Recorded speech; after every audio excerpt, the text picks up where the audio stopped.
Alright, free agency update time. Following the Lakers signing Jake LaRavia, they obviously need a center yet, and that's by far their biggest need left, both for a starter and a backup at this point too. And with that in mind here, what does the current center market look like? Who's available? Who's gotten picked up? And where do things currently stand with Deandre Ayton? We'll talk about that and try to break it all down here. And well, beginning with Deandre Ayton, I'm not sure everyone realizes it, but he literally can't be signed quite yet. I've seen fans that are worried and outright throwing a fit over him not being picked up by the Lakers yet, but he won't be off waivers until Wednesday. So until that point, you likely won't hear about it. Even if they have an under-the-table deal that's already been signed, you probably won't hear about it until then, which could be apart from both him and the Lakers here. Maybe they're not offering him what he wants, or maybe he's trying to gauge the open market, trying to get a better deal from a different team, or whatever it might be. I'm not sure I'd say that, but I think what it comes down to here is simply the fact that he can't be signed quite yet, so they're not going to put it out there. But in regard to how much money they have to work with and how much money they have left to offer Deandre Ayton, it is a little bit different from the last time we talked about it. Following them signing Jake LaRavia, using a portion of their non-tax pyramid level exception to do so, roughly $6 million of a $14.1, nearly $14.2 million contract, they now have roughly $8.2, nearly $8.3 million left to offer a free agent, which they could either split up or offer entirely to one free agent, that likely being Deandre Ayton, and that's how much they have left to offer him. So again, not entirely the $14.2 million amount that was once available to them, now it's down to roughly $8.2. And with Deandre Ayton taking a contract buyout of roughly $10 million, that is less than what he gave up to become a free agent, so it would not completely give him back the money that he did lose by taking that contract buyout. Now I'm not sure that's a gigantic deal for him. I mean, regardless, he's still making over $25 million this season, even with that $10 million contract buyout, so maybe not the biggest issue for him, but it likely is factored in here. I mean, we are talking about millions of dollars here, so it definitely does matter. But according to reports, he is looking more for a better fit, a team that offers him obviously a good fit, good players that fit around him, obviously a good situation with playing time, and well, we definitely can't point to the Lakers here for that. They again have no starting center or backup center at the moment, plenty of playing time to offer him or any other center for that fact, good fits around him, and plenty of great playmakers with Luka Doncic, LeBron James, Austin Reeves, just to name a few here. So yeah, obviously I think we can all agree it's a perfect situation for him and a place with plenty of playing time, but they do have a little bit less money to offer him than they initially did prior to signing Jake LaRavia. So maybe something to factor in here and something for him to factor in here too. Now I think they still will sign him, and I'm definitely open to it. I want them to, especially with the current center market. I mean, with guys like Brook Lopez, Clint Capella, even Luke Cornett signing on to a different team, there's not many options left, and I think we all know what they're trying to do here, that being with the Lakers trying to sign Deandre Ayton. But a little bit more to it, and I guess what might come after it, there has been a new report coming from The Athletic about why the Portland Trail Blazers wanted to move on from him and kind of what was dealt with him on their team, saying quote unquote, but in the end, they couldn't live with his bad ways. The tardiness to team flights and practices, according to a team source, the skipping of rehabilitation appointments, Van saw him slam chairs when he was taken out of games, and a team source said that there were tantrums in the locker room when he was sidelined for poor effort. So again, stuff we've talked about here with Deandre Ayton, the mentality with him, the constant complaints and, not liking team situations and being a pretty bad locker room presence. Definitely a lot of off the court stuff to factor in with Deandre Ayton, apart from the on court stuff and level of talent here with him. So like I said, always something to keep in mind here with him, even apart from the talent and what he does offer as an on court fit. There is some off the court stuff to be worried about here with him, which may or may not eventually come back, and we may or may not see it toward the future too. But regardless, I definitely am still interested in him. Even with the red flags, even with the reports about stuff exactly like this, he's pretty much their best option at this point. Because following guys like I said, like Brook Lopez, Clint Capella, Luke Cornett, just a few names that have been taken off the open market, all of which had been linked to the Lakers and possible center targets for their team, all of them have been taken off the market and for above the level that many thought they would get. I mean, for Luke Cornett, for example, getting a 4-year, $41 million contract from the San Antonio Spurs roughly 10 million per season on average, and that's a whole lot more than I thought he would get. I mean, I know some people said that he would be a veteran minimum option. I never agree with that, but I never thought he would be a 10 million per year kind of guy. And yet, here we are in a down market year, getting a guy like Luke Cornett for 10 million per year. Or then even for a guy like Brook Lopez, also getting roughly 10 million per season, going to the rival LA Clippers, and that's definitely a good backup center pickup for them. Or even for Clint Capella, going back to the Houston Rockets, getting a solid 3-year, $21 million contract. Not too shabby for him, especially with both himself and Lopez being declining and still getting some pretty lucrative, more than 1-year contracts on the open market. Or then even pointing to guys like Day'Ron Sharpe, he went back to the Brooklyn Nets. Even a guy like Kevon Looney going to the New Orleans Pelicans for way above a veteran minimum exception. Even guys like Paul Reed, Mason Plumlee, and Luka Garza getting picked up too. So with that being said, who's even left on the open market, and who could potentially be the Lakers' backup center option if they sign Deandre Ayton? Or if the worst would come to worst, if they don't get Deandre Ayton, who's even left for them to pick up at this point? Well, at the top of that list, I think we can cross off Miles Turner.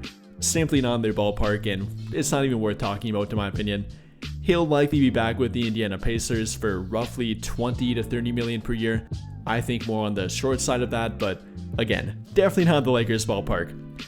So apart from him, we've heard about them linked to a guy like Al Horford, for example. He might be picked up by the Golden State Warriors, and even by the time I get this video out, so probably also not worth talking about. And apart from those two, not much left on the open market.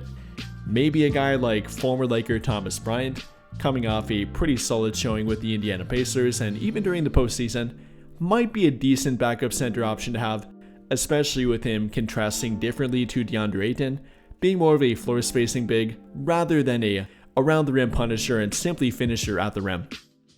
Or then maybe a guy like, I guess, Jackson Hayes, for example. Bringing him back to be their backup center wouldn't be a terrible option at this point, especially if he would take a vet minimum.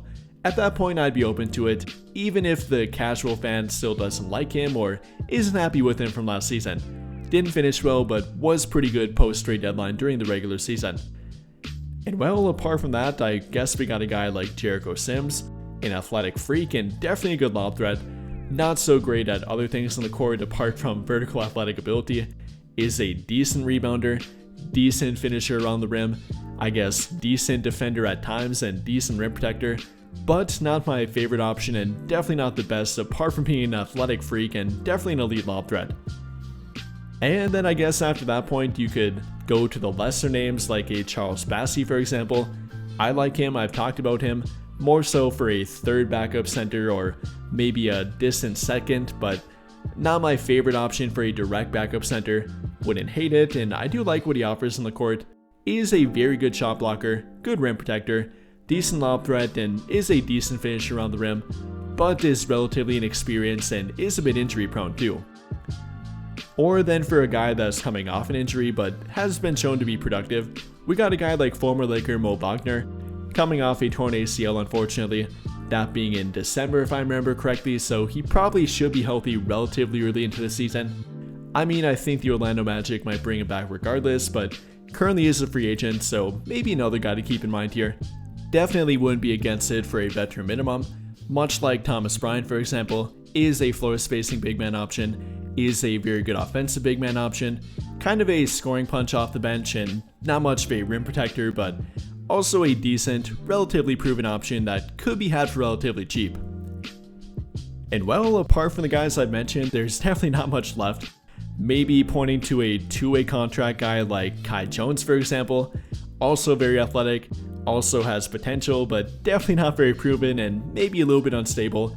Not comparable to his kind of going off the rails a couple of off seasons ago and having a little bit of a mental breakdown. But even in regard to on the court, isn't the most reliable defensive option despite his upside and ability on the court, isn't the most reliable offensive player and doesn't really understand team concepts consistently quite yet. Could be a fun option, especially for a two-way contract, but to be my direct backup center, again ideally to Deandre Ayton at this point, maybe not my favorite option. And well, that's kind of it for traditional or non-hybrid center options, but if we do go the hybrid route, aka power forward center hybrids, there are a few more decent options left. A guy like, once again, former Laker Larry Nance Jr., for example, I would definitely be interested here. Is coming off an injury and has been a bit injury prone in recent years, but definitely could offer something at both center and power forward for their team. And not to mention that he's better defensively than a bunch of the centers I just brought up before.